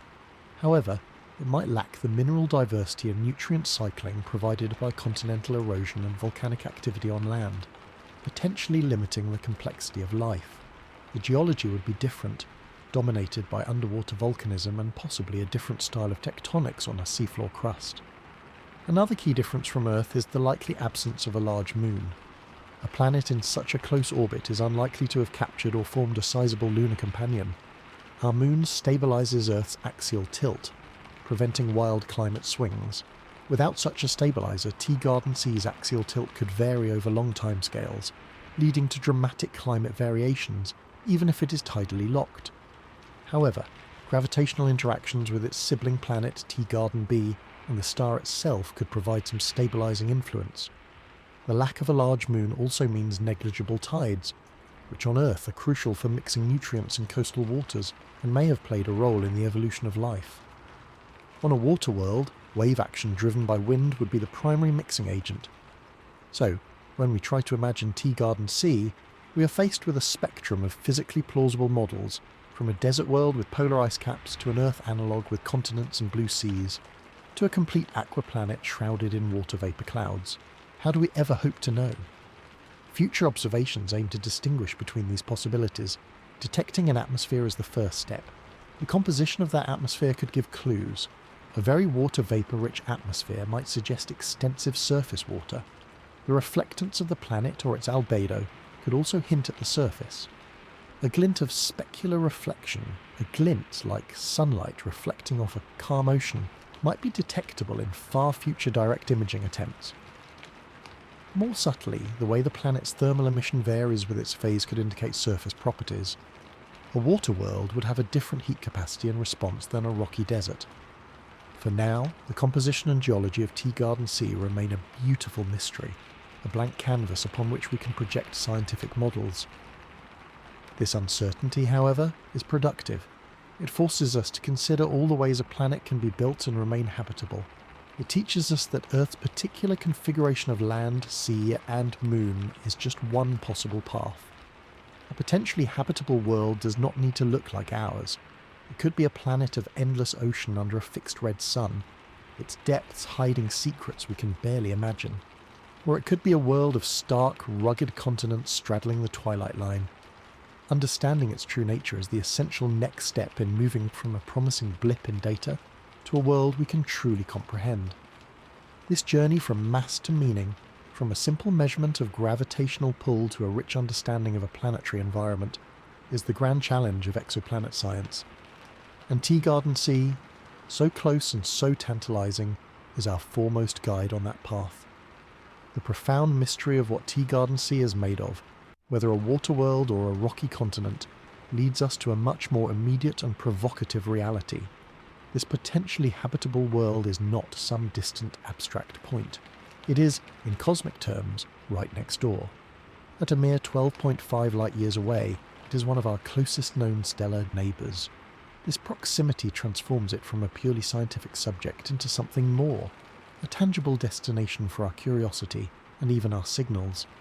This closeness places Teegarden C squarely in the crosshairs of one of humanity's most ambitious and philosophical endeavours, the search for extraterrestrial intelligence, or SETI.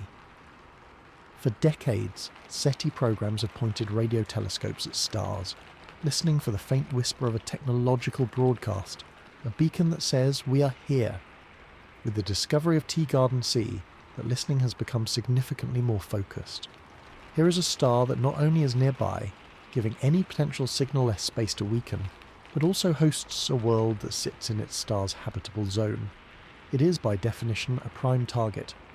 Major radio observatories, from the venerable Arecibo telescope before its collapse to the mighty 500-metre aperture spherical telescope in China, have likely directed their sensitive ears toward the Teegarden system at some point. They listen for narrow-band radio signals, anomalies that cannot be explained by natural astrophysical processes, patterns in the noise that suggest an engineered origin. So far, the universe has answered with a profound silence.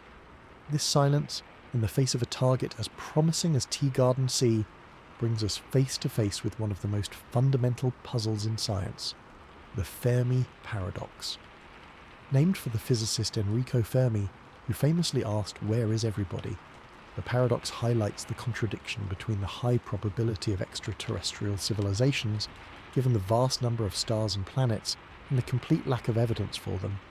Teegarden C embodies this paradox perfectly. It is a textbook candidate for a life-bearing world orbiting the most common type of star in our galaxy, and it is practically in our backyard. If life, and subsequently intelligence and technology, are common outcomes in the universe, then why have we not heard anything from this obvious address? The silence from Teegarden C and from thousands of other stars forces us to consider the great filters. These are hypothesized barriers that prevent life from advancing to the stage of interstellar communication or travel. Perhaps the filter is behind us. Maybe the emergence of life itself is extraordinarily rare and we are an incredible fluke. Perhaps the filter is ahead of us. Maybe technological civilizations inevitably destroy themselves through climate change, nuclear war, or other catastrophes before they can broadcast for long. Or maybe the filter is in the challenge of surviving a red dwarf's violent youth, a hurdle Teegarden C itself may or may not have cleared.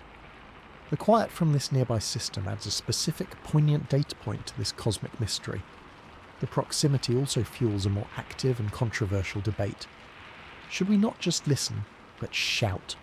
This is known as METI, or messaging to extraterrestrial intelligence, sometimes called active SETI.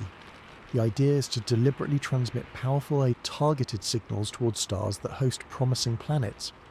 Teegarden C, with its combination of proximity and potential, is undoubtedly at the top of the list for any such project. Proponents argue that it is a natural extension of our scientific curiosity.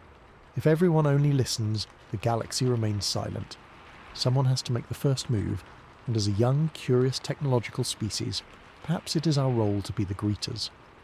They point out that our planet has been leaking radio and television signals into space for over a century, creating an expanding bubble of unintentional broadcasts that has already reached thousands of stars, Teegarden likely among them in the coming decades. A deliberate, powerful and information-rich message could be a more efficient and friendly hello. Opponents, including prominent scientists like the late Stephen Hawking, urge extreme caution. They compare shouting into the cosmic dark to the actions of naive indigenous peoples who called out to arriving European ships. The history of contact between advanced and less advanced civilizations on Earth, they note, is often tragic for the latter. We have no idea of the intentions, biology or sociology of a potential receiving intelligence. A signal powerful enough to be detected across light years represents a concentration of energy and technological capability that itself announces our presence and location. It is a permanent billboard in the galaxy. Before we draw such attention to ourselves, the argument goes, we should mature as a species, achieve greater stability, and reach a global consensus. Targeting a specific potentially inhabited world like Teegarden C makes this ethical dilemma even sharper. It is one thing to broadcast generally into the galaxy. It is another to aim a sustained signal at a particular solar system where we suspect a living world exists. Are we respecting its autonomy or imposing our presence? The debate is unresolved, and as our detection capabilities improve, it will only grow more urgent. For now, the primary scientific relationship with Teegarden C regarding intelligence remains one of passive listening. The absence of detected signals does not mean no one is home. Our searches have only scratched the surface of possible frequencies and signal types. A civilization might use communication technologies we haven't yet imagined, or might broadcast in ways we are not looking for. They might be deliberately quiet, or their technological phase might have been brief. They might be biological beings living under an ocean, with no inkling of radio technology. The silence is mysterious, but not conclusive. Ultimately, Teegarden C's role in this conversation is symbolic as much as it is scientific. It is the closest, best example we have of the kind of world we are looking for. It makes the Fermi paradox feel personal. It is no longer about abstract billions of stars. It is about that one faint star in Aries. Its proximity makes the dream of someday obtaining a direct image, a single pixel of reflected light, a realistic goal for the next generation of telescopes. That first blurry image will be transformative, making the planet feel real in a way data points cannot. And if that pixel shows hints of water vapour or oxygen, the question of who or what might be looking back at our own faint star will become the most pressing question in human history. So, while we model its atmosphere and debate its geology, Teegarden C also serves as a mirror. It reflects our hopes of connection and our fears of loneliness. It challenges our assumptions about how life might advance, and it tests our wisdom in navigating a cosmos we're only beginning to explore. The journey to Teegarden C, whether travelled by photons of our curiosity or by radio waves of our ambition, is ultimately a journey to understand our own place in a universe that feels increasingly crowded with possibility, yet remains stubbornly, intriguingly quiet. Beyond the profound silence and the ethical debates, the Teegarden system holds a more immediate and concrete value for science. It functions as a phenomenal natural laboratory, a reference point, and a window into the broader population of terrestrial exoplanets throughout the galaxy. Its importance isn't just about what it might be, but about what it represents and enables us to learn. In the vast and growing catalogue of exoplanets, Teegarden B and C stand out not merely as interesting entries, but as foundational cornerstones for the entire field of comparative planetology, especially for the most common type of star in the Milky Way. The primary reason for this is their breathtaking proximity. At 12.5 light-years away, these are among the very closest potentially rocky, temperate planets we know. In astronomy, proximity is everything when it comes to detailed study. The closer an object is, the brighter it appears, and the more photons we can collect from it with our telescopes. This allows for more precise measurements. For the radial velocity method, proximity means we can detect smaller wobbles, potentially revealing even smaller Earth-mass moons or additional planets in the system. For future direct imaging and spectroscopy, it means the angular separation between the star and the planets is larger, making them slightly easier to distinguish, and their light is slightly less faint. This proximity turns Teegarden into a test bed, a proving ground for the techniques and technologies we will need to characterise Earth like planets around hundreds of other, more distant stars. Every method we develop to tease out the atmospheric composition of Teegarden C, every algorithm we write to model its climate, every observation strategy we devise will become a template for studying the multitude of similar worlds the future will undoubtedly reveal.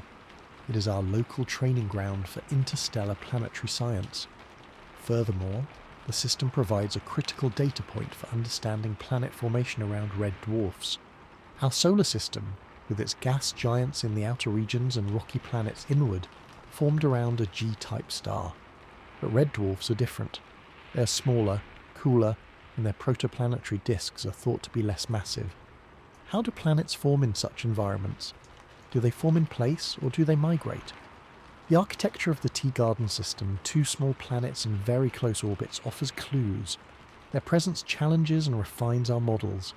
By studying their masses, orbits, and potential compositions, we can infer the conditions in the disk from which they coalesced billions of years ago. This helps us answer a fundamental question. Are planetary systems around red dwarfs typically compact and rocky, or is Teegarden an outlier? As we discover more red dwarf systems, Teegarden serves as a nearby archetype to compare them against. Its relative simplicity, a small star with two small planets, makes it a cleaner system to model than complex systems with many giant planets. This clarity is invaluable for testing theories. Demographically, Teegarden C is a keystone. One of the ultimate goals of exoplanet science is to determine the frequency of Earth-sized planets in the habitable zones of their stars, the so-called Eta Earth. Finding such a world so close to us, around such a common star, is a strong statistical hint that they might be plentiful. If we had found nothing in our immediate neighbourhood, it would suggest that such worlds are rare. But Teegarden C suggests otherwise.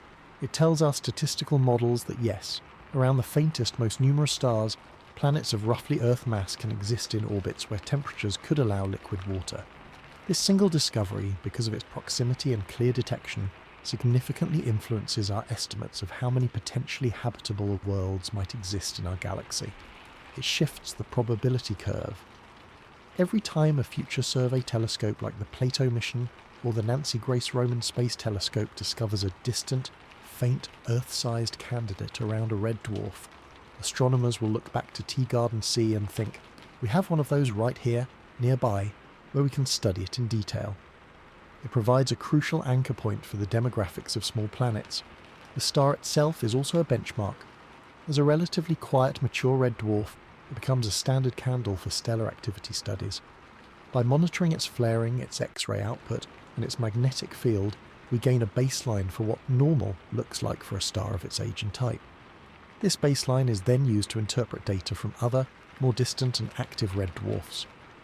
When we see a signal from a planet around a faraway star, we need to understand the stellar noise. Teegarden's star, being so well observed due to its planets, provides a masterclass in separating planetary signals from stellar astrophysics. This is not just academic, it is essential for avoiding false positives in atmosphere detection and for correctly interpreting climate models. The potential for comparative planetology within the system itself is also powerful. As we've discussed, Teegarden B and C are a natural experiment, two rocky worlds formed from the same material around the same star but occupying different positions in the energy landscape. Comparing them directly, if we can ever characterize both, will teach us about the divergence of planetary evolution. Why did one planet potentially become Venus-like and the other Earth-like? Is it solely due to distance? Or did other factors like magnetic fields or initial water content play a decisive role? This two-planet laboratory offers insights that studying single planets in isolation cannot. Moreover, the system is a prime target for the next generation of astronomical facilities. It is already on the observation lists for the James Webb Space Telescope for potential phase curve studies. It will be a first-light target for the extremely large telescope and its instruments like HIAS and METIS, designed for direct imaging and spectroscopy. It is a defining target for the Habitable Worlds Observatory concept. This means that for decades to come, the Teegarden system will be observed with ever-increasing precision. Each new dataset will not only reveal more about these specific worlds, but will also stress-test our instruments and analysis pipelines. The lessons learned here will directly feed into the operation and science goals of these multi-billion-dollar observatories, maximising their return for the entire exoplanet community. In essence, Teegarden is a Rosetta Stone. It is a key that helps us translate the faint, ambiguous signals from distant exoplanets into a coherent language of planetary properties. It grounds our often speculative models in the reality of a specific nearby example. It tells us that the objects of our search are real and within reach of our technological aspirations. By studying Teegarden C, we are not just studying one world, we are developing the manual for how to explore an entire class of planets that may number in the billions across the galaxy. Its value is therefore exponential. Every discovery about it refines our search parameters for others, improves our interpretation of data from more distant systems, and boosts our confidence that we are on the right path in the grand quest to understand our place in the cosmic tapestry of worlds. The journey to Teegarden C, therefore, is a journey of calibration and context, turning the unknown into the known, and using that knowledge to illuminate the countless other dots of light in the sky that await their turn to tell their story. The incredible scientific value of the Teegarden system as a laboratory and a benchmark inevitably pushes our imagination toward the future, to the missions and technologies that will transform these tantalizing possibilities into concrete knowledge. While a human voyage to Teegarden C remains firmly in the realm of science fiction for the foreseeable future, the next few decades promise a revolution in our ability to study it from afar, and there are even visionary concepts for making the interstellar journey itself. Let's start with what's realistically on the drawing board for the coming 20 to 30 years, advanced space telescopes. The James Webb Space Telescope is just the beginning. While it may attempt to study Teegarden C, the real game changers are the missions being planned right now. The most anticipated is the Habitable Worlds Observatory, or HWO, a flagship NASA concept currently in its early formulation. This telescope, envisioned for launch sometime in the 2040s, is designed with one primary goal: to directly image and characterize Earth-like exoplanets. It would use a powerful chronograph or a starshade, a giant, precisely shaped shield flying tens of thousands of kilometres in front of the telescope to block out the blinding light of the parent star, revealing the faint pinpoint of the planet beside it. Teegarden C would be one of its very first and most important targets. The goal would be to capture that first historic direct image. It wouldn't be a detailed photograph, it would be a single pixel, a point of light. But from that single pixel we could extract a world of information. By analysing the colour and brightness of that pixel across different wavelengths, we could determine basic properties. Is it bluish, suggesting Rayleigh scattering and possibly an Earth-like atmosphere with oceans? Is it reddish, hinting at a barren, rocky surface? Does its brightness change as it rotates, indicating clouds or surface features? Most importantly, spectroscopy on that single pixel of light could reveal the chemical fingerprints of molecules in its atmosphere. This is how we might finally answer the question of water vapour, carbon dioxide, methane, or even oxygen. HWO represents the next logical, monumental step in the journey. Alongside HWO, giant ground-based telescopes like the extremely large telescope in Chile will come online. With mirrors nearly 40 metres across and equipped with extreme adaptive optics to cancel out atmospheric blurring, they will also attempt direct imaging and spectroscopy of Teegarden C. The synergy between space-based and ground-based observations will be powerful, cross-checking results and building a more complete picture. These telescopes won't just look once, they will monitor Teegarden C over years, watching for seasonal changes, cloud variability and other dynamic processes. But what about going there? The sheer distance is humbling. 12.5 light years means that even a signal travelling at the speed of light takes 12.5 years for a one-way trip. A conventional spacecraft using today's rocket technology would take tens of thousands of years. This is where visionary long-term thinking comes into play. The most discussed and plausible concept for an interstellar probe within the next century is something like breakthrough starshot. This initiative, backed by serious scientists and investors, envisions sending a fleet of incredibly tiny gram-scale probes to the nearest stars. Each star chip would be a wafer attached to a light sail, a thin, reflective sheet. From Earth, an array of powerful ground-based lasers would focus a colossal beam of light on the sails, accelerating them to a significant fraction of the speed of light, perhaps 20%. At that velocity, the journey to the Teegarden system would take about 60 years. These tiny probes would then zoom past the system in a matter of hours, travelling too fast to orbit or land. But in their fleeting flyby, the miniature cameras and sensors would try to capture images and data, beaming them back to Earth over the ensuing years. While Teegarden is not the closest star system, the Alpha Centauri system is closer. It is often mentioned as a secondary target for such a mission because of its intriguing planets. The technological challenges are staggering. Building the laser array, creating the lightweight yet robust probes, ensuring their communication over such vast distances. But it represents a plausible, if ambitious path to obtaining close-up data within a human lifetime. For a more traditional, slower probe that could actually enter orbit around Teegarden C, we are talking about technologies that don't yet exist, like fusion propulsion or matter-antimatter drives. Such missions are the stuff of centuries, not decades. They require a fundamental shift in our spacefaring capabilities and a societal commitment spanning generations. For now, they remain a powerful inspiration, a North Star for long-term engineering. The more immediate missions, the telescopes, are what will lay the essential groundwork. Before we even consider sending a probe, we need to know what we're sending it to. Is Teegarden C a water world or a desert? Does it have a toxic or a benign atmosphere? Is there any hint of biological activity? The space telescopes of the 2040s and 50s are designed to answer these precise questions. Their findings will determine the level of interest and guide the design of any future interstellar probe. If HWO detects strong biosignatures, the impetus to develop a starshot-like mission to Teegarden would become overwhelming. If it finds a barren rock or a hellish Venus-like world, scientific interest would remain, but the public and political drive for a dedicated probe might shift to other targets, so the roadmap is a stepwise one. First, continued radial velocity monitoring to refine the planet's orbits and masses.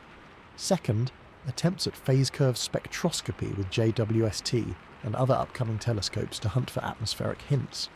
Third, the revolutionary direct imaging and spectroscopy with HWO and the ELT, which should provide definitive atmospheric composition. Fourth, based on those stunning results, a conceptual design and potential funding for a future interstellar flyby probe. This entire process encapsulates the human endeavour in science, using increasingly sophisticated tools to extend our senses, to reach across the light years and touch another world with our curiosity. The missions to study Teegarden C, from the upcoming giant telescopes to the speculative star chips, are not just about one planet. They're about proving that we can do this. They're about developing the technological and intellectual muscles to explore any Earth-like world we find. Teegarden C is the perfect test case because it is so close and so promising. Every technology developed for it, every algorithm trained on its data, will be directly applicable to the hundreds of other Teegarden CS we will discover in the wider galaxy. In a very real sense, by focusing our most ambitious dreams on this one faint star, we are learning how to explore the cosmos itself. The journey of a pixel of light from Teegarden C into the lens of the Habitable Worlds Observatory will be a journey of human achievement, a testament to our persistence in seeking answers to the oldest questions, and that journey, from discovery to characterization to maybe, just maybe, a flyby, charts the course for our species as we evolve from a planet-bound civilization to one that can, at least with our machines, reach out to our nearest stellar neighbours and see what wonders they hold. The ambitious missions we envision to study Teegarden C are not just engineering challenges, they are the direct result of a fundamental shift in our understanding, a shift that Teegarden C itself helped to force. This world, and others like it, have taught us a crucial and humbling lesson. The classic concept of the habitable zone is, at best, a useful starting point, and at worst, a simplistic cartoon of a vastly more complex reality. For decades, the habitable zone was depicted as a tidy ring around a star, a Goldilocks region where it's not too hot and not too cold for liquid water to exist on a planet's surface. This model was built primarily with stars like our Sun in mind, but the discovery of potentially habitable planets around red dwarfs like Teegarden has blown that simple model wide open, revealing a multi-dimensional puzzle where orbit is just one piece. Teegarden C is the perfect case study for this new, messier and more interesting reality. Its existence in the conservative habitable zone of its star is what flagged it as important, but that label alone tells us very little about its actual conditions. The first complicating factor, which we've spent considerable time on, is tidal locking. A planet in the classical habitable zone of a sun-like star rotates, giving it a day-night cycle that helps distribute heat. But in the habitable zone of a faint red dwarf, the planet is so close that it gets gravitationally locked. This isn't a minor detail, it's a primary climate driver. It means the concept of a globally average temperature becomes almost meaningless. You can have a planet whose average temperature is perfect, but that average is composed of a blistering day side and a frozen night side. Habitability then becomes a question of atmospheric circulation and heat transport, not just simple stellar flux. So, the first lesson from Teegarden C is that the habitable zone must be rethought to account for dynamical climate states, not just static energy budgets. The second, and perhaps more severe factor, is stellar activity. The classical habitable zone assumes a star with a relatively stable output, like our middle-aged Sun. It doesn't account for a star that spends its first billion years unleashing apocalyptic flares and radiation storms. A planet could be perfectly positioned in terms of orbital distance, but if its atmosphere is completely stripped away, or its surface sterilised during this early bombardment, it doesn't matter. This means the habitable zone has a time dimension. It's not just about where a planet is now, but where it has been for the last few billion years and what its star was doing during that time. A planet might only become habitable after its star calms down, provided it retained or regenerated its vital volatiles. Teegarden C forces us to consider atmospheric erosion as a core component of the habitability equation, not an afterthought. The third factor is the atmospheric composition and pressure itself. The classical zone often assumes an Earth-like atmosphere, but a planet with a thicker carbon dioxide atmosphere could be habitable much farther out, as the greenhouse effect keeps it warm. Conversely, a planet with a thin or non-existent atmosphere in the middle of the zone could be a frozen wasteland. Teegarden C, receiving a similar stellar flux to Mars, is the prime example. Its potential habitability is almost entirely contingent on having a substantial greenhouse atmosphere. This teaches us that the boundaries of the habitable zone are fuzzy and heavily dependent on a planet's atmospheric inventory and evolution, factors we cannot know from orbit alone. Fourth is the spectral energy distribution of the star. Teegarden's star emits mostly infrared light. This has direct consequences. Infrared light is absorbed differently by planetary atmospheres and surfaces than visible light. It interacts more strongly with greenhouse gases like carbon dioxide and water vapour. It also means any potential photosynthesis would have to adapt to a very different light recipe. The habitable zone for a red dwarf is therefore not a direct analogue of the zone around a sun-like star. It's a region where the infrared flux is correct, which involves different chemistry and potentially different biological pathways. Finally, there are geological considerations. A planet needs a carbon silicate cycle or some other form of long-term climate regulation to maintain stability over billions of years. This requires geological activity, which in turn depends on internal heat. A planet that is too small cools quickly and becomes geologically dead. A tidally locked planet might have a different internal heat budget due to tidal flexing, so the planet's mass, composition, and orbital dynamics feed back into its long-term habitability in ways the classical zone ignores. What does all this mean? It means that the discovery of Teegarden C and its siblings has forced astronomers to move from a one-dimensional model, distance from star, to a multifaceted assessment. We now talk about the habitable zone with a much clearer understanding of its limitations. We know that a planet's entry in a catalogue as being in the habitable zone is merely an invitation to look closer, not a guarantee of clement conditions. This expansion of the problem is actually good news. It makes the search more complex, but it also suggests that habitable niches might be more diverse and widespread than we thought. A planet just outside the classical zone might be habitable with a thick atmosphere. A planet tidally locked might be habitable along its terminator. A planet that survived a violent stellar youth might emerge as a lush world in its star's calm old age. Teegarden C sits at the intersection of all these considerations. It is our test subject for this new expanded paradigm. By studying it, we are learning how to weigh these factors. Future telescopes won't just check if a planet is in the zone. They will probe its atmosphere for signs of heat transport, look for evidence of a magnetic field, monitor the star's activity, and try to gauge geological activity through atmospheric chemistry.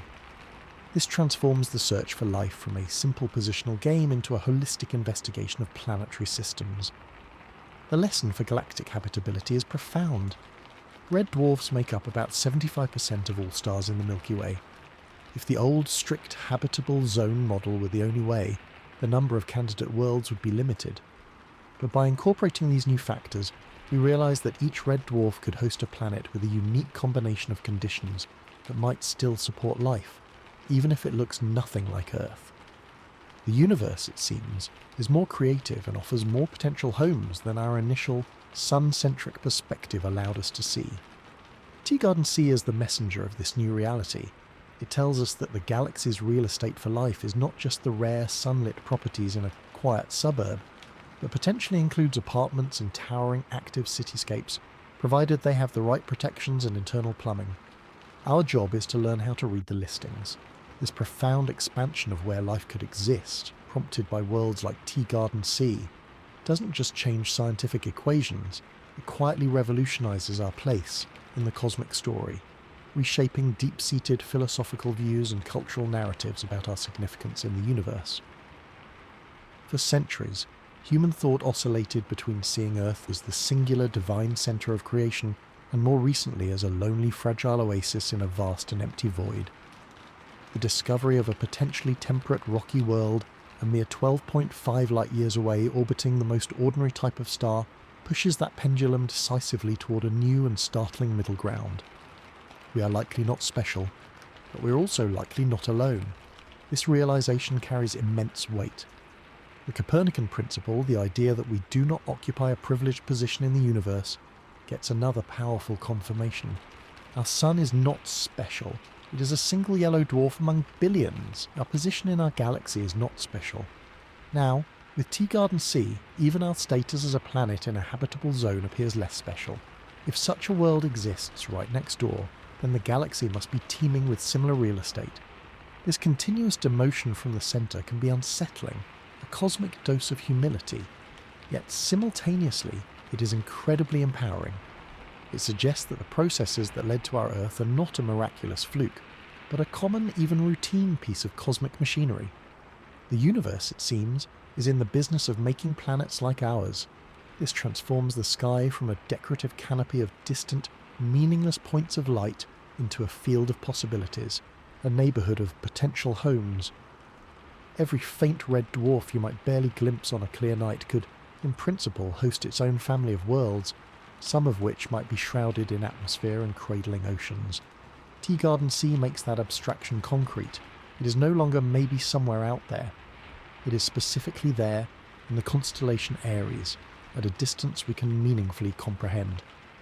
This has a subtle but profound cultural impact. It fuels the narrative of exploration not as a one-time historical event, but as an ongoing inherent human trait directed at tangible goals. For generations, science fiction has dreamed of alien worlds. Now we have a specific postal code for that dream. Writers, artists, and filmmakers have a new real-world setting to imagine. It provides a concrete foundation for stories about first contact, about alien ecosystems, about humanity's future among the stars. It moves the concept of interstellar travel from pure fantasy to a distant, but now targetable, engineering challenge. The star Teegarden is a destination. This matters for inspiring the next generation of scientists, engineers, and thinkers. A child looking up can now be told with certainty that a planet that could have forests and oceans orbits that star, and we are building telescopes to try and see it. That is a powerful story. It turns astronomy from a passive science of observation into an active pursuit of discovery with a clear roadmap. On a deeper, more philosophical level, Teegarden C confronts us with the paradox of the great silence within arm's reach. Its potential habitability coexists with the utter lack of any signal we can detect. This silence is itself a message. It forces us to consider that life, even if it emerges, might rarely evolve into intelligence, or that technological civilizations might be ephemeral. It suggests that the great filter, the barrier to becoming a spacefaring species, could still lie ahead of us. This instills a sense of cosmic responsibility. If we are one of the first, or one of the few, to reach this technological threshold, then what we do with it matters immensely. The stewardship of our own planet becomes not just a local environmental issue, but a prerequisite for any long-term cosmic future. The preservation of our civilization and our biosphere is the safeguard of something that might be precious and rare in the silent galaxy. Conversely, if we are not rare, and the silence is due to other reasons, perhaps everyone is listening and no one is shouting, then Teegarden C becomes a symbol of potential community. It represents the possibility of a cosmic club we might one day hope to join. This duality, between being a lonely pioneer and a potential neighbour awaiting an introduction, is at the heart of its cultural resonance. It also reshapes our sense of time. Teegarden's star will shine for trillions of years. Our sun will die in a mere few billion. This juxtaposition is staggering. It implies that if life took hold on Teegarden C, it has a future almost unimaginably longer than the entire past history of our solar system. Human civilization is a blink in the lifespan of our star. On a red dwarf world, a technological species could have epochs to evolve, change, and perhaps even witness the transformation of the galaxy. We are the mayflies of the stellar zoo, while they could be the sequoias. This humbles our temporal parochialism. In practical terms, the discovery fuels public interest in science and funding for basic research. It is a tangible return on investment for projects like the Carmenes survey that found it. It justifies the enormous cost of building the next generation of telescopes. It provides a clear, compelling answer to the question, why are we spending money on this? The quest to know if Teegarden C has an ocean, an atmosphere, or even life is a story everyone can follow. It is a shared human project. Ultimately, Teegarden C serves as a mirror. In our speculation about its black-leafed forests or global seas, we are projecting our hopes, our fears, and our own story. The planet itself is a silent rock, but it becomes a canvas for our existential questions. Are we the universe's way of knowing itself, or just a brief, accidental spark? Is life a chemical imperative or a stunning exception? We may not find answers for decades, but the mere act of seriously asking these questions about a specific world 12.5 light-years away marks a maturation of our species. We are no longer just looking inward at our own navel or outward in superstitious fear. We are looking across the street with curiosity and a growing toolkit. The journey to understand Teegarden Sea, therefore, is as much a journey into ourselves. It tests our ingenuity, our patience, our ethics, and our imagination. It promises that the universe, for all its impersonal scale and physical laws, might yet be a place where the phenomenon of life, in all its diverse and wondrous forms, has found not just one home but many, and that transforms the cosmos from a cold, empty space into a place filled with potential, waiting for us to grow up enough to read its stories, and perhaps, one day, to say hello. After all this journey through discovery, stellar behaviour, climate models, and philosophical implications, we must return to a grounding and honest truth.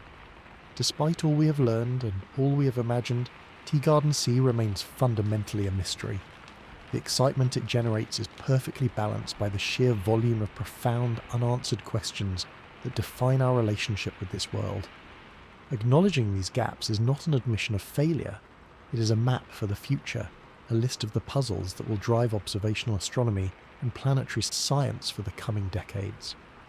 The first and most immediate question is the one we have circled for so long. Does it have an atmosphere at all? This simple yes or no is the gatekeeper to everything else. All our models of a habitable Teegarden Sea, all our dreams of a temperate twilight zone, hinge on the presence of a substantial gaseous envelope. A no would be disappointing but immensely clarifying. It would tell us that for all its promising orbital position, the planet could not survive its star's violent youth or never develop the geological means to replenish its air. It would become a bare, silent rock, a lesson in atmospheric fragility. A yes, however, would open the floodgates to a cascade of new, more detailed questions. So, assuming an atmosphere exists, the next question is, what is it made of? Is it a thick carbon dioxide-dominated shroud, a steamy water vapour-rich envelope, or a more balanced mix of nitrogen, oxygen, and trace gases? Each composition tells a different story. Carbon dioxide points to a volcanically active world, perhaps like a younger Earth or Mars. Significant water vapour would be a thrilling hint of surface or atmospheric water. The detection of any methane would send the scientific community into a frenzy demanding explanation. And the holy grail, molecular oxygen or ozone, would present the ultimate puzzle, forcing us to distinguish between biological and exotic abiotic chemical pathways. The third major unknown is the surface itself. Is Teegarden Sea a water world, completely covered by a global ocean, perhaps hundreds of kilometres deep? Or does it have continents and exposed land? This distinction is crucial for understanding its geology, climate stability, and potential biosphere. A global ocean might host life, but perhaps only in simpler forms without the mineral diversity spurred by land masses. A world with continents and seas offers more niches and potential pathways for complexity. We currently have no way to know, though a future direct detection might glean hints from the albedo or reflectivity of that single pixel of light. A glint could mean an ocean, a variegated colour could mean land and sea. The fourth question concerns its internal engine. Is it geologically active? Does it have a molten core generating a protective magnetic field? Is there volcanism or even tectonic activity?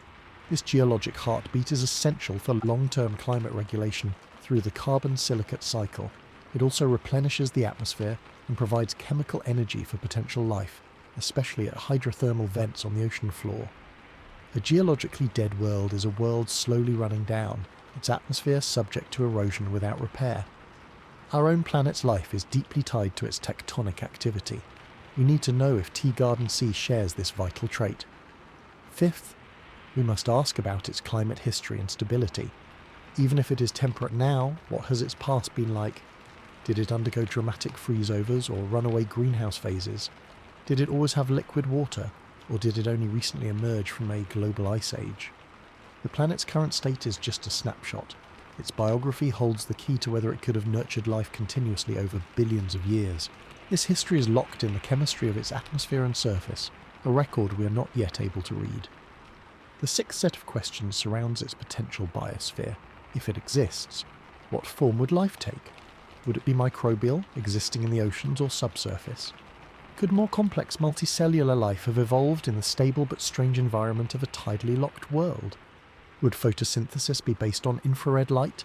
And what would that look like? And crucially, are there any detectable biosignatures, chemical imbalances in the atmosphere that we can attribute to biological processes with confidence? This is the hardest question of all, requiring not just detection but interpretation, ruling out every non-biological explanation before making such a monumental claim. Finally, overarching all of these is the supreme question: is Teegarden Sea inhabited? This is the culmination.